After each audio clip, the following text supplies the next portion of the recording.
Hello guys, welcome back my YouTube channel. मैं MD कायम रज़ा और आज लेके आ गया हूँ हमारा जो है एंड ऊर्जा के स्रोत वाला चैप्टर। आज जो है हम लोग बात करेंगे और इस लेक्चर हमारा जो ये लेक्चर है सेकेंड वाला लेक्चर है एंड इसमें बात करेंगे ऊर्जा के स्रोत के बारे में। एंड चलते हैं क्वेश्चन की ओर। तो उससे पहले अगर मेरे चैनल में नया आए हो तो चैनल को सब्सक्राइब करना एंड वीडियो को लाइक करना, शेयर करना। एंड अगर कोई भी अगर पढ़ना चाहता है, 10th में अच्छा स्कोर करना चाहता है, मेरे से जुड़ सकते हैं। हमारा जो है फिजिक्स से समाप्त होने वाला ही है और ये हमारा लास्ट, ये फिजिक्स का जो है ये लास्ट वाला चैप्टर है। एंड इसके बाद हम लोग अगली हमारा बुक चलेगा एंड के पूरे सिलेबस को समाप्त करने वाले हैं, ठीक है। एंड तो चलते हैं अपने क्वेश्चन की ओर। तो सोलर यानी सौर कुकर, सोलर कुकर कहो या सौर कुकर कहो, इसे हम लोग या करके इसे या करके हम लोग सोलर कुकर भी कह सकते हैं, ठीक है। तो सोलर कुकर के लिए कौन सा दर्पण सर्वाधिक उपयोग होता है? अवतल होता है या उत्तल होता है या समतल होता है? कौन सा ये हमारा जो क्वेश्चन है हम लोग दर्पण वाला जो चैप्टर था उसमें भी हम लोग डिस्कस किए थे, लेकिन ये जो ऊर्जा वाला स्रोत है इसमें भी डिस्कस करना ज़रूरी है क्योंकि आपको पता चले कि ये जो है क्वेश्चन ऊर्जा के स्रोत वाला ही है, ठीक है। ये हमारा दर्पण वाला नहीं है, ऊर्जा के स्रोत वाला ही क्वेश्चन है, ठीक है। तो देखते हैं सौर या सोलर कुकर के लिए अवतल या अभिसारी का उपयोग करना चाहिए क्योंकि ये सूर्य के समांतर किरणों को प्रवर्तित कर एक बिंदु पर अभिसारित या जमा कर देती है, जिससे उस स्थान पर ताप बढ़ जाता है और भोजन आसानी से पक जाता है। हम लोग उत्तल का भी नहीं उपयोग करेंगे क्योंकि उत्तल दर्पण तो हमारे प्रकाश किरण को वो छिद्रा देता है और समतल जो होता है उसका जो लेंथ होता है वो इक्वल होता है। इसके कारण वो जो होगा वो हमारे लिए उपयोगी नहीं है, उत्तल भी हमारे लिए उपयोग नहीं है। अवतल हमारा जो दर्पण है वह एक अभिसारी यानी जमा करने वाला दर्पण है, इसलिए उसका उपयोग किया जाता है, ठीक है, सोलर कुकर में, ठीक। और खाना बनाने के लिए उस सामग्री को कहाँ पे रखा जाता है? तो फोकस पे रखा जाता है, ठीक है। ये भी आप लोग लिख सकते हैं, ठीक। तो अब चलते हैं हम लोग अपने नेक्स्ट क्वेश्चन में। तो भूतापीय ऊर्जा क्या है? तो पृथ्वी के अंदर कुछ स्थानों पर ऊष्मा जमा हो जाती है जिसे ताप स्थल या हॉट स्पॉट कहा जाता है। हमारा जो पृथ्वी है बहुत सारे ऐसे भी स्थान हैं जहाँ पर ऊष्मा जो होता है बहुत जमा होता है और उसको हम लोग उस ताप को, उस स्थान को हम लोग हॉट स्पॉट के नाम से भी जाना जाता है, ठीक है।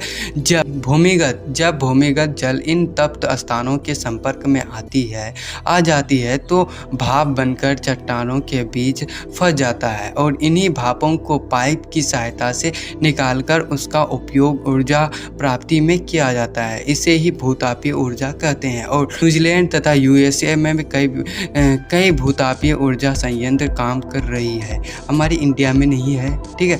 तो हमारे जो बाहरी विदेशी देश है उसमें हमारा जैसे यूएसए है, इसमें दिया गया है, न्यूजीलैंड है, इसमें हमारा भूतापीय ऊर्जा वो लोग उपयोग कर रहा है। हम लोग नहीं कर पा रहे हैं क्योंकि हमारे पास उतना कैपेसिटी नहीं है, ठीक है।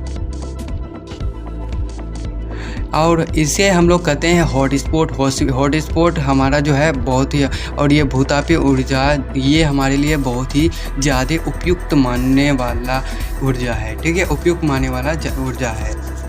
और हमारे ये जो हमारा भूतापीय ऊर्जा है हमारे भविष्य में भी काम देने वाला है, ठीक है। चलते हैं हम लोग अपने नेक्स्ट क्वेश्चन में। तो नेक्स्ट क्वेश्चन में क्या बोला गया है? नाभिकीय ऊर्जा का क्या महत्व है? जब परमाणु के नाभिक का उपयोग उत्पादन में किया जाता है तो नाभिकीय ऊर्जा कहलाता है। ये दो प्रकार के होते हैं। एक सबसे पहला ये हमारा नाभिकीय ऊर्जा जो होता है ये दो प्रकार का होता है। एक नाभिकीय संलयन कहते हैं एक को, और दूसरा जो होता है एक नाभिकीय विखंडन कहते हैं। संलयन मतलब जोड़ना और विखंडन मतलब तोड़ना यानी डिवाइड करना। और तो देखते हैं नाभिकीय ऊर्जा का महत्व। तो नाभिकीय ऊर्जा का क्या महत्व है उसके बारे में डिस्कस करेंगे, ठीक है। तो सबसे पहले पॉइंट में क्या बोला गया है थोड़ी सी नाभिकीय ईंधन से बहुत कुछ यानी बहुत अधिक ऊर्जा की प्राप्त कर सकते हैं। थोड़ी सी अगर नाभिकीय ऊर्जा है, ईंधन है, तो उससे हम लोग बहुत सारे ऊर्जा को प्राप्त कर सकते हैं। और नाभिकीय रिएक्टर का उपयोग कर किसी भी स्थान पर ऊर्जा प्राप्त कर सकते हैं। आप लोग इसको याद रखना, ठीक है। तो कई बार पूछा जाता है कि ऊर्जा की प्राप्ति के लिए किसका उपयोग किया जाता है, तो ऊर्जा की प्राप्ति के लिए नाभिकीय रिएक्टर का उपयोग किया जाता है। उसमें आपको ऑब्जेक्टिव में भी पूछा जा सकता है, ठीक है, इसको याद रखना है। और नाभिकीय मैं जो आपको ये हमारा जो थ्योरी है, इससे मैं कहता हूँ कि 70% आपका जो है आपका ऑब्जेक्टिव इससे सॉल्व हो जाएगा और 100% मेरा जो है थ्योरी भी आपका सॉल्व होने वाला है। और आप जो आपका 30% रहा, उस 30% को कवर करने के लिए आपको NCERT को पढ़ना बहुत ज़रूरी है। अधिक नॉलेज चाहिए तो आप भारतीय भवन को भी परचेस कर सकते हैं, या बिल्डलैंड होता है, एक बिल्डलैंड बुक होता है, उसको भी परचेस कर सकते हैं। वो भी आपके लिए हमारे 10th में बहुत ज़्यादा काम देने वाला बुक होता है, ठीक है, उसको भी ले सकते हैं आप लोग। अब तीसरे में पॉइंट में बोला गया है कि नाभिकीय ऊर्जा में भविष्य में ऊर्जा संकट से बचाया जा सकता है। अभी बात की है हम लोग कि भूतापीय ऊर्जा को भी हम लोग भविष्य में काम देने वाला ऊर्जा है, और नाभिकीय ऊर्जा भी हमारा जो नाभिकीय ऊर्जा है हमारे भविष्य में काम देने वाला है।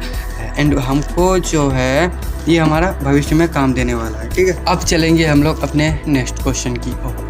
तो क्या कोई ऊर्जा स्रोत प्रदूषण मुक्त हो सकता है, क्यों अथवा क्यों नहीं?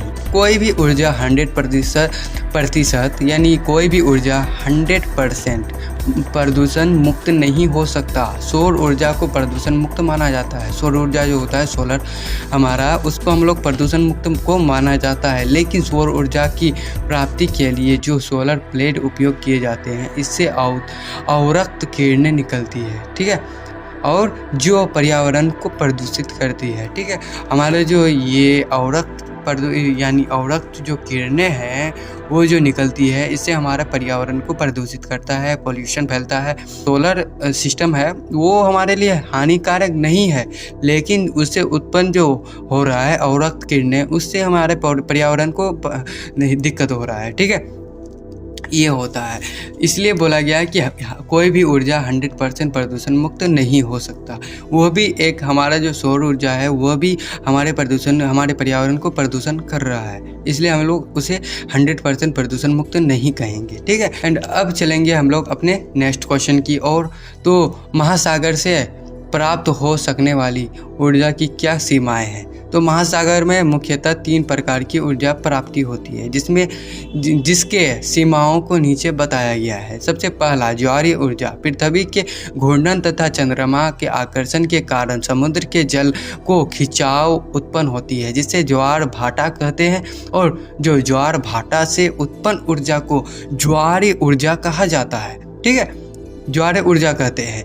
हमारे जो चंद्रमा है वो जो है हमारे पृथ्वी में मौजूद जो जल है, समुद्र के जल को वो आकर्षण कौन कर रहा है? चंद्रमा कर रहा है, और उससे हमारा जो जल उछल रहा है हमारे उसको अट्रैक्ट कर रहा है चंद्रमा अपने इस जल को, तो उसे हम लोग ज्वार भाटा के नाम से भी जाना जाता है, या ज्वारीय ऊर्जा के नाम से भी जाना जाता है। इसका उपयोग हम लोग करके ऊर्जा भी प्राप्त कर सकते हैं, ठीक है। और इसके सीमाएँ देखते हैं तो 1 नंबर में सबसे पहले पॉइंट है ज्वारीय ऊर्जा प्राप्त करने के लिए ज्वार भाटा वाले क्षेत्र में बांध बनाना पड़ता है, ठीक है, बांध बनाना पड़ता है। और दूसरे में ऐसे स्थान पर ज्वारीय ऊर्जा संयंत्र लगाना पड़ता है, यानी ज्वारीय अगर ऊर्जा प्राप्त करना हो जहाँ ऐसे स्थान पे आपको लगाना चाहिए जहाँ पे वहाँ ज्वारीय उत्पन्न हो, ठीक है, वहीं पे लगाना चाहिए संयंत्र। अन्यथा जो भी बिजनेसमैन है वो लगाता है उस सिस्टम को, तो वो अपने फ़ायदे के लिए लगाता है, ठीक है। तो अगर वहाँ पे अगर ज्वारीय यानी ज्वार भाटा हो ही ना, तो उससे कोई फ़ायदा ही नहीं है, ठीक है, उससे कोई फ़ायदा नहीं है। तो अब हम लोग चलेंगे अपने तरंग ऊर्जा की ओर। तो तरंग ऊर्जा किसे कहते हैं? दूसरे पॉइंट में तरंग ऊर्जा तो समुद्र के लहरों से प्राप्त ऊर्जा को तरंग ऊर्जा कहते हैं। सीमाएं: एक तरंग ऊर्जा की प्राप्ति उस स्थान पर तेज गति से पवन बहना चाहिए ताकि प्रबल समुद्र लहर उत्पन्न होनी चाहिए, ठीक है। और दूसरे पॉइंट में इसके लिए तरंग ऊर्जा संयंत्र लगाना पड़ता है। इसके लिए हमें क्या होता है, संयंत्र लगाना पड़ता है तरंग ऊर्जा के लिए। महासागर तीसरे पॉइंट में है, महासागरीय तापीय ऊर्जा किसे कहते हैं, तो समुद्री जल विभिन्न परतों के बीच मौजूद प्राप्त ताप से अंतर के कारण होने वाली ऊर्जा को महासागरीय तापीय ऊर्जा कहा जाता है। सीमाएं: समुद्र की गहराई कम से कम 2 किलोमीटर होनी चाहिए, ठीक है। यहाँ पे हानि हो गया है, होनी होगा, ठीक है। यहाँ पे होनी होगा तो 2 किलोमीटर होनी चाहिए, ठीक है। और दूसरे पॉइंट में समुद्र जल के 2 परतों के बीच 20 डिग्री सेल्सियस से अधिक होना चाहिए। और तीसरे पॉइंट में महासागरीय ऊर्जा संयंत्र लगाना पड़ेगा, ठीक है। अब हम लोग चलेंगे अपने नेक्स्ट क्वेश्चन की ओर। तो इस क्वेश्चन में हमारा जो है कई बार पूछे जाने वाला ये क्वेश्चन है एंड ये हमारे लिए मोस्ट इम्पोर्टेंट क्वेश्चन माना जाता है, ठीक है। ये हमारा जो है मोस्ट इम्पोर्टेंट क्वेश्चन है, VVI क्वेश्चन। रॉकेट ईंधन के रूप में हाइड्रोजन का उपयोग किया जाता है। क्या आप इसे CNG की तुलना में अधिक स्वच्छ ईंधन मानते हैं, क्यों अथवा क्यों नहीं, ठीक है। तो हाँ, CNG की तुलना में हाइड्रोजन गैस को यानी हाइड्रोजन को अधिक स्वच्छ माना जाता है। इसके कारण नीचे दिए गए हैं। तो हमारा जो CNG है, हाइड्रोजन उससे स्वच्छ हमारा ईंधन है, ठीक है। तो हाइड्रोजन, सबसे पहले पॉइंट में हाइड्रोजन का ऊष्मायन CNG से अधिक होता है। ऊष्मायन अधिक होगा तो CNG से अधिक होगा तो हमारा हाइड्रोजन क्या होगा, स्वच्छ माना जाएगा। CNG के दहन से बहुत कम मात्रा में CO2 जैसी जहरीली गैस निकलती है। CNG से हमारा बहुत कम मात्रा में गैस निकलती है, लेकिन हाइड्रोजन जलने से ऐसा गैस कोई भी नहीं निकलता, इसलिए इसे स्वच्छ गैस यानी स्वच्छ ईंधन माना जाता है और उसे रॉकेट में उपयोग किया जाता है। वो हमारा जो CNG प्रोड्यूस कर रहा है CO और CO2 जैसी जहरीली गैस, लेकिन हाइड्रोजन हाइड्रोजन हमारा ईंधन जो है वो हमारा कोई भी ऐसी गैस को प्रोड्यूस नहीं कर रहा है, ठीक है। इसलिए इसे स्वच्छ माना जाता है, ठीक है। एंड तीसरे पॉइंट में देखते हैं, CNG एक हरितगृह गैस है जबकि हाइड्रोजन नहीं है। CNG एक हरितगृह गैस है, इससे हमारा आप लोग जानते ही हैं हरितगृह क्या होता है। एंड जबकि हाइड्रोजन कोई भी हमारा हरितगृह गैस नहीं है, ठीक है। ये हमारे हाइड्रोजन के क्या थे, हमारे स्वच्छ ईंधन के बारे में था, ठीक है। अब देखते हैं नोट में। नोट: रॉकेट ईंधन के रूप में प्रणोद हाइड्रोजन का उपयोग होता है, जिसका रासायनिक सूत्र NH2 या N2H4 है। अत्यंत दहनशील होने के कारण आज भी हाइड्रोजन का उपयोग व्यापक रूप से ईंधन के रूप में नहीं किया जाता है, नहीं हो सकता है, ठीक है।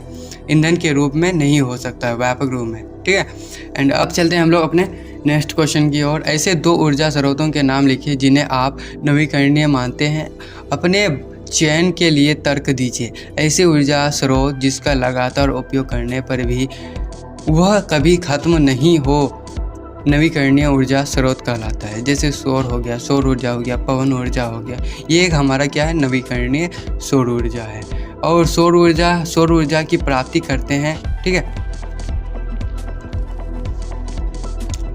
तो सौर ऊर्जा में क्या है कि सौर ऊर्जा की प्राप्ति करते हैं। सूर्य कभी समाप्त नहीं होगा, अर्थात सौर ऊर्जा एक नवीकरणीय ऊर्जा है।